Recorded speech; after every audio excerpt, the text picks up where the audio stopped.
Glenn Beck is going to tell you where American law comes from, because of course he's a historian and he's a brilliant legal mind. I mean, our laws used to be based based on morality.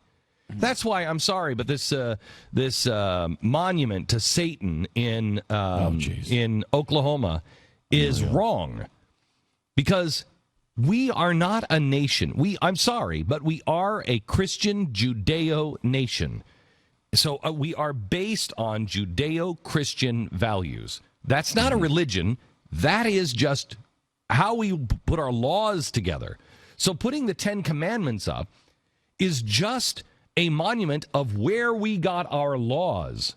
Putting a satanic monument up next to the Ten Commandments, which they're trying to do in Oklahoma City, that has nothing right to do with our country. That's just nothing sheer evil. To do. You can put that up on your own land. Evil. Yeah, that does not go in front of the courthouse as a balance to the Ten Commandments, because the Ten Commandments, that's where we get our law.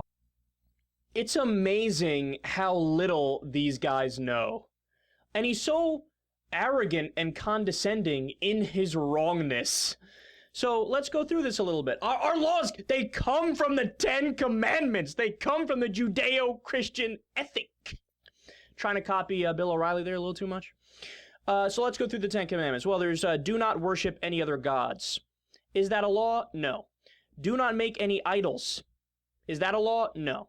Do not misuse the name of God. Is that a law? No, God damn it. Keep the Sabbath holy. Is that a law? No. Talk to the people in the NFL about that. Honor your mother and father. Is that a law? What if you have a douchebag mother and father? No, that's not a law, and in some situations, you shouldn't honor your mother and father. Do not murder. There we go, we have one law. We're 1 for 6. Do not commit adultery. That's not a law either. Plenty of people commit affairs, perfectly legal, and I'm not even sure it should be illegal. What, do you want to lock somebody up if they cheat on their husband or their wife? I mean, that's crazy. Do not steal. We got 2. We're 2 for 8, ladies and gentlemen. Do not lie. That's not a law, nor should it be. You would have roughly 6 people who are not in jail. About 307 million people would be in jail. And do not covet is number 10. That's not a law either. We are 2 for 10. We're based on the 10 Commandments, like 2 of them or something.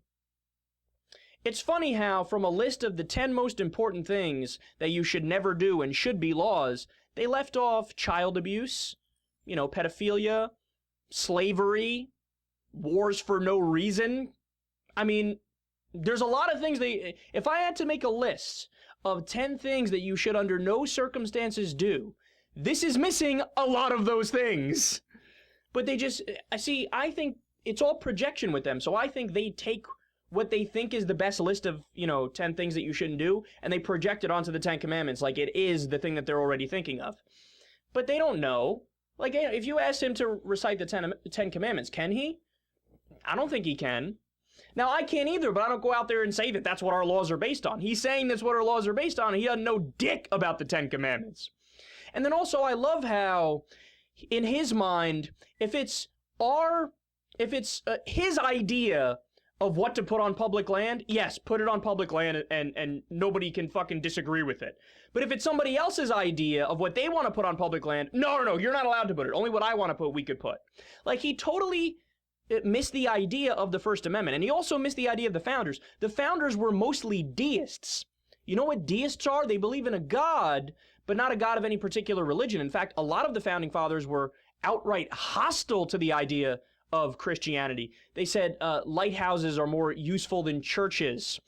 Thomas Jefferson rewrote the Bible, but took out all of Jesus's claims to divinity and took out all the nonsense and the bells and whistles that, are 7-headed dragons and this and that. And he just used it as like a moral teaching without the garbage associated with it.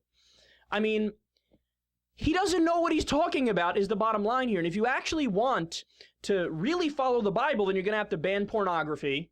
I mean, you want to talk about violence will skyrocket if you do something like that. You have to ban haircuts.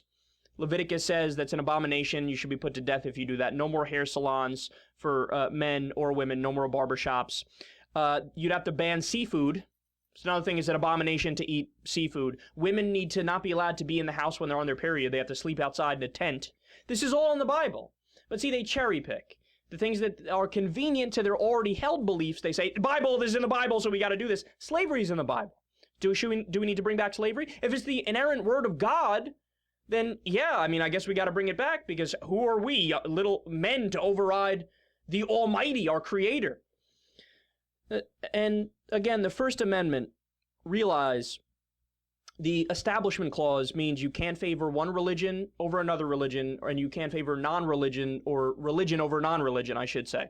So how can you say that, yes, we need to put the Ten Commandments there, but no, you can't put a representation of Hinduism or Buddhism or Mormonism or Scientology or, Judaism? And actually, he is a Mormon, so it's weird that he's arguing just for the Christian belief. Well, no, it's not, because that's who he's appealing to. His audience is largely Christian.